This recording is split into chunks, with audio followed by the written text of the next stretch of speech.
Deixa eu lhe fazer uma pergunta bem simples. Já aconteceu de você mandar mensagem para uma pessoa, a pessoa demorar para lhe responder e você já começar a pensar: "Poxa, será que eu fiz alguma coisa de errado?" Ou então, já aconteceu de você postar uma foto, quase ninguém curtir, assim, pouca gente mesmo curtir, e isso lhe deixar extremamente chateado e desanimado? Ou então até mesmo no relacionamento.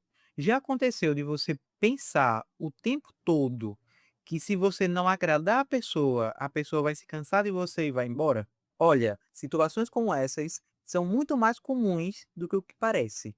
Muita gente, mas muita gente mesmo, vive esses dilemas. Inclusive, algumas pessoas acabam vivendo essas questões de uma maneira tão sutil, de uma maneira tão rotineira, que nem percebe essas situações como situações problemáticas. Mas eu já adianto que na prática, isso tem repercussões bastante complicadas no dia a dia. Parece até que as pessoas que vivem embutidas nessas questões, elas sentem a necessidade que alguém chegue para elas e fale de maneira frequente: "Olha, tá tudo bem, você é suficiente".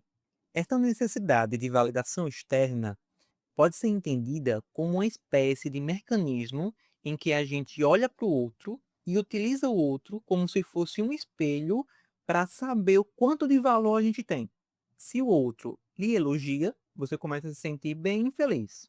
Já se o outro se afasta, literalmente, ou então ele faz você sentir que ele está se afastando, aí você já fica triste e, em algumas vezes, tende a se sentir até mesmo insuficiente nessa situação. Olha só a questão. É como se você estivesse colocando o seu valor na mão dos outros e os outros, no fim das contas, eles decidissem o quanto você vale naquele momento. Aí complica, né? E isso complica muito mais quando envolve questões acerca do relacionamento amoroso. Porque no relacionamento amoroso, esse padrão de comportamento, ele gera uma situação bem mais complexa. Porque olha só, a pessoa que tem uma necessidade de validação externa muito extrema, ela acaba se tornando quase que um verdadeiro termômetro emocional bastante sensível. E bastante sensível à maneira que ela interpreta as situações do dia a dia. E a maneira que ela interpreta as situações, não a maneira como de fato as situações são. Nesse sentido, é o mesmo exemplo. Se a pessoa que você ama manda mensagem, você fica bem. Já se ela acaba sumindo, você começa a entrar em um verdadeiro desespero. Só que não para por aí. Você começa a sentir medo e uma série de pensamentos intrusivos acaba surgindo na sua cabeça. Como, por exemplo, será que eu sou suficiente? Será que eu fiz algo de errado com a pessoa, por isso que a pessoa não me responde? Será que a pessoa gosta mesmo de mim? E olha, não sei se você percebe, mas isso tem um potencial de gerar um sofrimento enorme. E um sofrimento enorme não só para você, mas também para a pessoa que convive, que vive contigo, porque isso acaba também sendo pesado, sabe, para ambos os lados. Uma vez importante aqui é que o problema não era querer carinho, o problema é quando essa necessidade de validação que você sente, você precisa dela para se sentir alguém. Quando a gente precisa demais da aprovação de outras pessoas, a gente começa, assim, algumas de uma maneira muito rápida e outras de uma maneira lenta, a se diminuir. Começa também a engolir coisas que nem sequer gosta. E muitas das vezes começa até mesmo a aceitar menos daquilo que ela considera que de fato merece. Você consegue perceber o potencial de problemas que isso pode gerar? Eu entendo também que esse padrão de comportamento, ele não surge do nada. Essa necessidade de validação, de aprovação, ela tende a não acontecer necessariamente agora, não necessariamente na vida adulta, sabe? Ela normalmente tem raízes muito mais antigas. E eu digo isso por uma vivência prática. Quando a gente vai analisar caso a caso, e eu percebo muito isso quando eu atendo pessoas aqui no consultório, e eu atendo pessoas diariamente, tanto presenciais como online, quando a gente vai fazer essa análise, a gente percebe que essa necessidade, ela foi sendo construída ao longo da vida. Olha só, quando a gente é criança, a gente aprende quem a gente é pela maneira que os outros tratam a gente. Em grande parte dos casos, se você fosse uma criança obediente, possivelmente, havia, assim, uma grande chance de vir carinho ou então algum tipo de elogio para ti.